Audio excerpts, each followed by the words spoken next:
Bird Brains, and welcome to another little bonus video here. Today is the day that we finally go and pick up the Redline stands motorcycle lift for the new bird's nest. As you can see, we are in Miss Bird's car. Miss Bird's driving. Don't want to distract her, so we're not going to look at her right now. Oh shit, ass balls. But we're gonna run back to the house real quick, not to pick up my truck because my truck is obviously gone and no longer here, but we need to go pick up some straps because Roadblock is going to be helping us transport the lift to the house, but he didn't bring straps. So we're gonna run home, get those straps, and then head over to the freight center where the lift is going to then be forklifted into the back of the truck, and then we're gonna be coming home where we're going to then hopefully meet up with the rest of the OG crew. Emphasis on the hopefully there. And then hopefully we've got enough people there to where we can manhandle this 470 something pound lift into the garage. So let's get those straps.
there you have it, the brand new lift from redlinestands.com.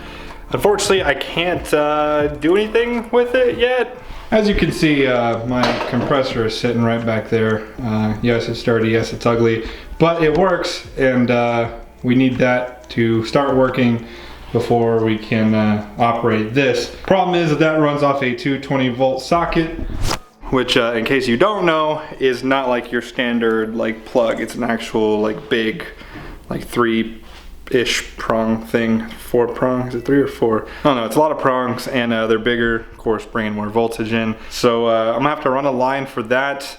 Thankfully, the outlet or the breaker box is right here, so we're just gonna run some conduit down over that corner. It's gonna be housed in that corner. I know a lot of you guys were commenting on keeping it outside and plumbing the garage for air. While that is a good idea, and I did consider it, I didn't want the compressor being outside. I just don't like them being exposed to the elements. I didn't want to have to build a shed for it or anything like that. Plus, it is a 20-gallon compressor. It should be more than enough to lift this up once, really, is really all we're gonna need it for. We really don't have any products where we're, you know, lifting up and down a lot. People were saying like, oh, you don't want it interrupting videos. Well, the only time I ever use audio in a video is when I'm doing something like this, when I'm talking to the camera, and I'll just have to remember to turn that off. I already have to turn off my Bluetooth speaker and everything like that, so it shouldn't really cause that much of an issue. But once I do get it up and running, of course, I will go through my initial review, what I think of it right off the bat, pros, cons, things like that. But for right now, I just want to go ahead and give a preemptive thank you to redlinestands.com for sending this out to me fairly quickly. It actually got here only in like 2 days, because it had to ship to like a semi-truck hub place, like a transport freight area, and they just didn't call me. That's not their fault, that's the trucking company's fault. So once again, thank you for sending this lift out. If you guys want to go ahead and check them out, I'm going to include the link down in the description for this specific model, as well as just to their website. They have tons of different options, from car lifts, ATV lifts, you name it, they've got it. So go ahead and just include their regular website in the description as well. But if you have any questions, guys, as always, please feel free to leave them. God, I can't talk, I'm so damn tired. If you have any questions, please feel free to leave them down in the comment section below, and I'll answer them as soon as I possibly can. Other than that, if you like this video, go ahead and hit that like button. If you haven't already, go ahead and punch that subscribe button. And as always, thank you for watching. I'll see you guys next time.